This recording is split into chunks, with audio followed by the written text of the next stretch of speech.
Welcome everyone, chamber music fans. This is the first installment of Festival Focus, and I get this great pleasure to speak with Douglas Laura, who is the one of the guitarists with the Brazilian guitar duo. Welcome, Douglas. Thanks for being with us today. Thank you, Michelle. Hello, everybody. How are you doing? It's great to talk to you. You were here in Austin, was it about 3 years ago, right? Yeah, for the Classical Guitar Society. Yeah, it was a collaboration with Classical Guitar Society and Austin Chamber Music Center, and we're doing that collaboration again this year for the festival, so it's just going to be a lot of fun. I know the audience has just absolutely loved you last time, so we couldn't wait to have you come back, so this is great. Yeah, it's great for us to come back too. We just loved the city. It was a great experience. I've been there after that occasion for a recording with a local musician from there. His name is David Johnson. Oh, of course, yeah. Yeah, you know him? Yeah, I do. Yeah, very fine percussion player, and I did a recording with him, like for one piece, special participation in his CD. So I had more time to spend in Austin, and we have a few friends there, so it's great to be back. That's always a great thing when you do a lot of touring, to be able to go back to cities often, right? Because you get to develop your own fan base. And have you found that through the years of going back to repeat places? Yes, and there are places that we come back like 3 times, 4 times, and each time is better. You know, of course, there's the side of going to a new place and be somewhere that you've never been before. It's very exciting. But on the other hand, it's very good to be back to places we've been before. Yeah, that's fantastic. I was wondering if you could tell me a little bit about how you and Joao met. I know that you were serious young guitarists, and you're both really great players in your own right, so as soloists. What made you decide to become a duo? Yeah, we met 16 years ago at the School of Music in São Paulo. And we had that. I was 1 year before him at this school, so when there was a class called chamber music that you have to play with other people, and we decided to play together once, and it was very natural. We noticed there was something going on, and our teacher, Henrique Pinto, he was very important for the actual this decision of making a duo, because he noticed there was a chemistry and there was a lot of music going on between us. So we started to play together more and more, and suddenly when we noticed we were in the circuit of festivals and competitions, and we won a competition here in Brazil, and we got a recording as an award. So we did our first CD. So little by little things started to move forward, but we never had it was very natural. It sounds very organic, like it was sort of meant to be. You didn't have any other aspirations, and then you settled on this or that, but that it was sort of very natural the way that happened. Sounds great. I think that's the great thing about when you play chamber music as a youngster, that you learn that maybe playing chamber music and doing ensemble work is more fun, more enjoyable, and allows you to explore lots of artistic ideas when you can do it with someone else. Yes, and like in my case, I never wanted to be a soloist. I always played with people. I play popular music here in Brazil. Also, I have groups, bands, and always playing music with other people, because I like this communication that happens on the stage, not only with the audience, but among the musicians. Yeah. The thing that I really love about guitar is I feel like there's much less of a boundary between classical and contemporary, or classical and popular.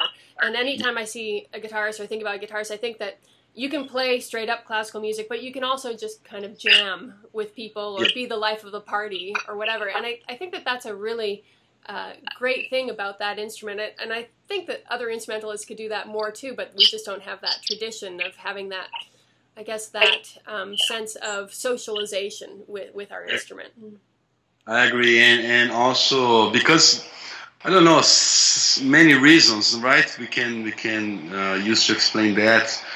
The guitar is a very young instrument in the classical world compared to the violin, to the piano, to the flute, of course. Also, like it's very accessible. So when you take the guitar, you just strum and you have already sound. So it's very attractive to young people, you know. But I think it's not a general rule, because classical guitar players, they tend to just play with the music in front of them. You know, there's a lot of people that acts like that. It's not our case, because we started to play on popular music, both of us. We started to play Brazilian music, and in my case, even rock and roll, you know, has been always part of my life. So that give us influences also our classical playing, because when we play Bach, we of course we follow the style, and we try to do as accurate as we can, like don't play Bach too romantically, for example. But there's something inside of us that will make it sound different, a little bit different, and that's, I think, our personality. And I think it has a lot to do with, I know for me as a pianist, that it's easy to get really caught in the page and to look at the score and to constantly feel that that you have to obey everything. And you lose track a little bit of the idea of making music in the moment. And I think that a lot of popular musicians who play classical, I think you still have that element of, we are creating music rather than just recreating what's on the page. So there's that element of maybe improvisation that happens even when you're reading the music that's on the score.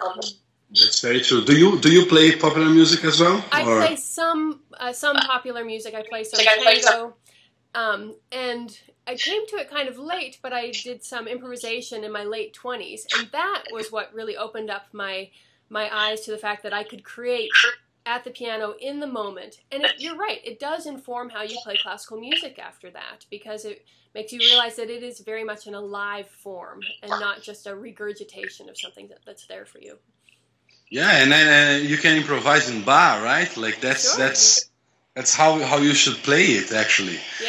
Yeah. Well, he was the king of that, so. You have. Yeah, he was an improviser, yeah, of course. But yeah, I totally agree with you. That's very. Yeah. And I loved that about your program when you came a few years ago, that you interspersed classical with some of the Brazilian popular music that you do. How do you and João go about programming and deciding on your programs? Well, this format of playing the first half, basically the classical composers, and the second totally dedicated to Brazilian music, we've been doing that format for years, and that's something that really works well for us, because you know, it's very hard to play a choro and then play Ramon right after, or you know, that's we don't follow a chronological order, but that's something that we think is the right way to do. So of course that the pieces we change the composers and everything, but we try to keep that structure of the first half more classical, starting in the Baroque, you know, and going into something more modern, and then the second part just the Brazilian music, which is also like from several different times of the 20th century. Yeah, and both you and João compose and arrange music for the duo, right? What would you say are some of the special qualities that you guys have as a duo that you like to compose for? Like, do you exploit yourselves at all? Yeah, and I think that our ensemble, the virtuosity of our ensemble, I could put it that way, because we've been playing for so many years together, and we can do things like 30-second notes, me and him, like a ping pong, you know, or I can start a scale and then he finishes it, and it goes very smoothly. And so we have these tools or these things that we like to explore when we write, that it not necessarily would work with if another duo play it. So we are going to premiere a concerto for two guitars and orchestra that was written for us next week here in Brazil. That was composed by Paulo Bellinati. And we're going to play with the orchestra from São Paulo, which is the greatest orchestra of Brazil. It's really a dream that we are making it true next week. So when Paulo was composing, and he knows us for years, so we told him, Paulo, you can use this, you can explore these things, these effects, that works very well for us, you know, like we can do that very easily. And those are not very easy things that you have to have years of practicing together to make it work effectively. So when we compose, I think we explore those kind of things, and we explore our, you know, like how easy it is for us to play the Brazilian syncopations and to sound natural, to sound with balance, you know. So we think about that.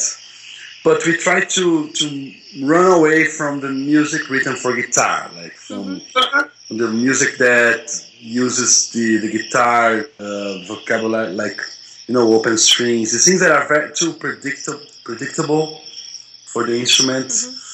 How could I explain that? But, you know, thinking about the music as music and not the music from that instrument. You know what I mean? Right, I do know what you mean. It opens up a new kind of creativity for that.